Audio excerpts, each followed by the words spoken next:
All right, many thanks to our friends on the 5. Welcome to Hannity. This is a Fox News alert. Breaking news, a stunning new report from the Hill tonight. It ties Democrats and Republicans to the very same lobbyists who met with Donald Trump Jr.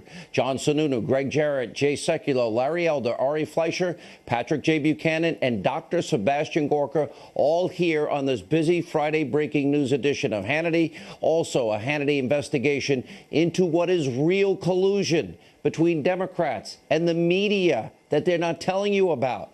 That is tonight's very important opening monologue. All right, there are several reports tonight that increased the number of people who attended the meeting that Donald Trump Jr. had with this Russian lawyer in 2016, including a Russian lobbyist. And by the way, some outlets are reporting the man has ties to Russian intelligence, although he denies it. Now, this comes as the Hill is breaking another major story tonight about who Donald Trump Jr. met with and how they're tied to the Democrats. That's right, the Democrats. According to the Hill, this Russian lobbying effort has ties to 3 Russian businessmen, and the lobbying team included a former Democratic congressman and a former government official.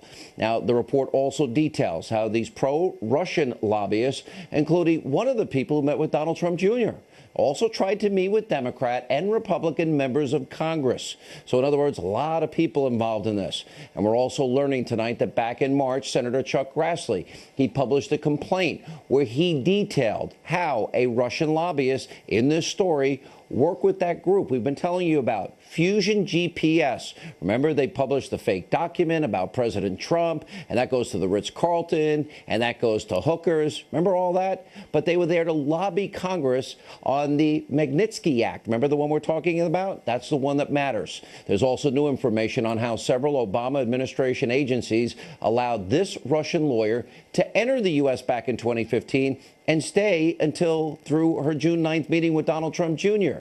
So it sounds like John Kerry, Loretta Lynch, and Jay Johnson all have a lot of explaining to do tonight. Because after all, if this Russian lawyer was such a threat, like the left and the media is claiming, well, then why was she allowed into the country? Why did she get a special waiver and allowed to stay? Once again, as we begin to peel back the layers of this onion and learn more and more about truth and facts, this is now boomeranging back onto the Democratic Party. Plus a stunning new revelation about the Clintons, their financial ties to Russia, and more potential evidence of a major pay-to-play scheme with millions of dollars. Now, in a WikiLeaks email allegedly from the Clinton campaign chairman, John Podesta, his inbox, a staffer actually bragged about stopping a story that tied Clinton to the Magnitsky Act, and it reads in part, quote, "With the help of the research team, we killed a Bloomberg story trying to link Hillary Rodham Clinton's opposition to the Magnitsky Act and the bill to a $500,000 speech that William Jefferson Clinton gave in Moscow." By the way, double his normal speaking fee. Now, the campaign was able to kill that story, but the Wall Street Journal reported that back in 2010, while Hillary Clinton was Secretary of State and opposed this particular act, well, quote, Bill Clinton participated in a question and answer session at a Renaissance Capital Investors Conference where he was paid $500,000. And after the appearance, Mr. Clinton received a personal thank you call. From who? Vladimir Putin, then the Russian Prime Minister. The government news agency TASS reported that. And in that same article, a Clinton spokesman, well, did push back against that connection. But this isn't the only evidence of pay-to-play and wrongdoing from the Clintons that they have gotten a pass on. We're going to expose that in a second. But first, the Democrats, the Destroy Trump media, have for months breathlessly, hysterically been feigning moral outrage and pushing those black helicopter tinfoil hat conspiracy theories about collusion, when in fact they now are the ones. They have been colluding the entire time, all in an effort to damage, to delegitimize, and ultimately overturn an election of you, the American people, and destroy the president. Let's go back to the campaign. Remember WikiLeaks? They exposed this unholy alliance between the Clinton campaign and the press. There was a highly orchestrated plot between the Clinton campaign, the media. Why? They wanted Hillary elected. Now, the evidence is overwhelming. It's incontrovertible, including, remember CNN? Oh, yes, fake news. Well, remember they gave the Clinton team debate questions ahead of time. And by the way, does anyone ever remember that poor Bernie Sanders was railroaded and the fix was in and it was a rigged primary? Now, by the way, this is why that Clinton was given a free pass by the media despite a mountain of evidence of felonies, crimes, wrongdoing, inexcusable behavior. And it's why now the media refuses to even cover massive scandals that you, the American people, need to know about. They don't care to search for answers. They're not looking for the truth. They have political, ideological interests. And of course, that's advancing that radical all left-wing agenda and, of course, hurting President Trump. Now, just take a look at this disgusting display from Democrats. This is just earlier today. Some of them, and they've been doing this since November 9th, talking about the president and impeachment. Watch this. So many of us are attempting in every way that we possibly can to unveil the criminal activity, the unconstitutional activity of this president and his family. So I have dubbed them the criminal Klan a long time ago. I've always been reluctant because I think impeachment is something that really has an impact on the country. So when the facts are clear, the law is certainly clear. When the facts are clear, then this Congress will make a decision. Now, here's the thing. When it comes to Democrats, once again, calling for impeachment, it doesn't matter what does or doesn't happen. This has been their goal for a very long time. All these cries, impeachment, impeachment, all the hysteria, all the conspiracy theories, it's really about distracting you, the American people, from real scandals that they're not reporting on, that we're investigating. And of course, we will continue to investigate. We will continue to expose them because you deserve answers, the truth, and people need to be held responsible for their actions. For example, back in January, we've been telling you, Politico uncovered a massive, huge scandal, much bigger than Trump-Russia. Here's the headline. Ukrainian efforts to sabotage Trump. Oh, a foreign government backfire. Kiev officials scrambling to make amends with the president-elect after quietly working to boost Clinton. Now, that story, as we've been telling you, it details how a DNC paid operative, Alexandra Chalupa, she literally spearheaded a plan along with the Ukrainian government, Ukrainian ambassador, to hurt Donald Trump's campaign and boost Hillary Clinton. And Politico highlights in the piece how Chalupa once worked for the Clinton White House, worked to try to expose former Trump campaign chairman Paul Manafort, and they were successful, including meeting with the Ukrainian diplomats in the Ukrainian embassy. And Chalupa said that those Ukrainian diplomats were helpful when it came to finding information. They were researching it, disseminating that information. And the bombshell quote about Chalupa, well, she shared her findings with officials from the DNC and Clinton's campaign. Oh, that's called collusion. But Chalupa's efforts didn't end there. Remember, she also said that she would help, quote, a lot of journalists, their willing accomplices in the media, in writing stories about Manafort to try to hurt the Trump campaign. Now, we've reached out again to Chalupa. We haven't heard back. Shocking. Now, as we said last night on the program, she needs to be called in by the Republicans. They have the power to do this. Put her under oath. Make her testify to Congress. What did she know? When did she know it? How did she get this information? Who did she share the information with? And Congress also needs to hear from the Ukrainian ambassador she was meeting. Remember, they sat down in the embassy, and we can't stop there. The ENC, they were briefed. Debbie Wasserman Schultz, she needs to be put under oath and tell you, the American people, what she knows about this scandal. And on top of that, if they brief the campaign, which the report says they did, all right, bring in John Podesta, put him under oath. He needs to testify about the information Chalupa passed on to the campaign. Robbie Mook as well. Now, this is a major scandal, but only the tip of the iceberg of what needs to be investigated. We still have the Russian dossier. Remember Christopher Steele? That's the former intelligence agent, Great Britain. He wrote that fake news dossier about Donald Trump, and by the way, paid for some of the information. It cited Russian sources, and then the group connected to Hillary, that's Fusion GPS. Remember, they were sending it around, and the Democrats, they were using that phony information to attack then candidate, now President Trump. They all need to be brought before Congress under oath and answer questions. Then, of course, we got the former FBI director, Comey. He wanted to pay this guy 50 grand, and his removal of government information from the FBI, leaking it to the New York Times, and helping to get his friend to be a special counsel. Let's put him under oath in this. The special counsel ended up becoming Comey's buddy, Robert Mueller. Oh, okay. Then he hires Hillary Clinton's attorney. We've been saying this over and over again. It is now time to start investigating the investigator. You're not hearing about any of this from the mainstream media. Now, Mueller may be actually breaking out the law by carrying out this investigation when it's James Comey, his BFF, is the key witness. And Mueller's hiring, let's see, members to his team, donating thousands and thousands to Obama and Clinton. Take a look at the graphic. His investigators have donated tens and tens of thousands of dollars to the likes of Hillary and Obama. And what's even worse is one of the lawyers of Mueller's team, well, he was working for Clinton and the Clinton Foundation.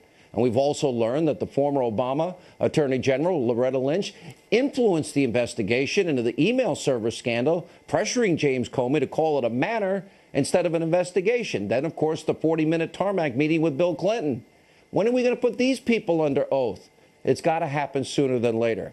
And by the way, go to all of this. It includes, reopening. This is the most important part. If we're going to have equal justice under the law, reopen Hillary Clinton's email investigation. Since we know, well, that in that particular case, Lynch influenced that investigation. Only a matter? Not really. There's also Hillary breaking the law, having secret, top secret, special access program, classified information on her server. That's mishandling by definition. And then destroying some. Then the corrupt Uranium One deal.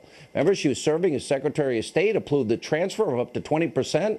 America's uranium, the foundational material for nuclear weapons. A real Russian conspiracy. That goes to Vladimir Putin. That goes to the Russians. And people involved in that deal kicked back as much as $145 million into the Clinton Foundation. That's called bribery where I grew up. And while Bill Clinton doubled his speaking fees in Moscow. Nobody else is telling you this. It's outrageous, the double standard. It is beyond anything I've seen in my lifetime.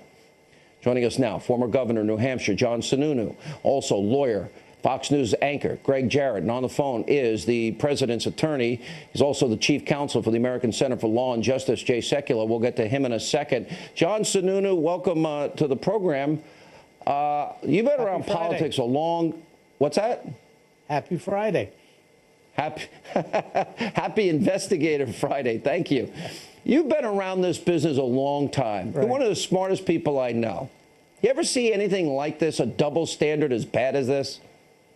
No, you're right on it being a double standard, but I think we just have to keep at it. A couple of the points that you brought up, I think, are even more serious than you made them. The Ukrainian folks are puppets of Putin. They provided opposition research, and therefore they provided a campaign contribution. And so the Clintons were guilty of not reporting that campaign contribution. This is, if they want to play this game, we have to be specific, we have to be sharp, we have to be focused, and we have to point these things out. I'm not a lawyer. You got two other lawyers on with me. I'm sure they can tell you how serious that is. The other point that I think is... Go ahead. Go ahead. No, you go, sir. I would never interrupt Governor Sununu. That could be I've watched you on Crossfire. Go ahead. The other thing that is important to understand here is that there is also the Uranium One situation, I think, has not been investigated properly. And Justra's contribution of $100 million to the Clinton Foundation should explain how clearly beneficial that Uranium One deal was to him and to the Russians. And so if you want to point to the Russians, there's two examples where I think there's illegality. Okay. Now, I agree with you. I think that's very well said. Jay, let me go to you. Let's separate facts from fiction here. Governor Sununu's right. In the Ukrainian deal, there was a meeting in the embassy with the ambassador. Information was exchanged. It was passed on to the Hillary campaign. Okay, that didn't happen that anybody knows of with Trump and Russia. Then you have Fusion GPS and their ties to Hillary Clinton's campaign, this phony dossier, information coming from Russia. So separate fact from fiction for us here. Yeah, well, the first fact from fiction is, what was the purpose of the meeting in Russia, according to the people from Russia that were engaged as part of the lawyer that was there? What was the purpose of the meeting actually, when it actually took place? was information about the Maginski Act, which was an entire lobbying activity that had been taking place. They went right from meeting with Donald Trump. But the Jr. email right suggested otherwise. Sure. The email suggested otherwise. They thought they had opposition research, and it's opposition research. Guess what? That's part of political campaigns. But what happened here, and this is what's important. What actually happened? This was part of a much larger, basically a lobbying campaign on the whole issue of the Maginski Act, which is the sanctions on human rights violations with Russia. And that is what this was about at the end of the day. So the difference between, of course, what happened in the situation where the Ukrainians delivered. All right. So break it up a little bit. Let me go to Greg Jarrett. So if you look at Trump-Russia is one issue, Greg, and you look at issue number 2, Ukrainian ambassador paid DNC staffer passing on information. Right. And you look at a third issue, Fusion GPS getting information from Russia. And again, who's funding them is also tight with Clinton. Of the 3, which is the worst? And then you add Uranium One to the mix. Oh, well, Uranium One by far, because it's a crime to use your public office to confer a benefit to a foreign government in exchange for money. That's called public corruption. It's called bribery. That's a real emoluments violation. The meeting with Donald Trump Jr., my goodness, Vladimir Putin, former KGB, could have sat in on that meeting and it wouldn't be a crime.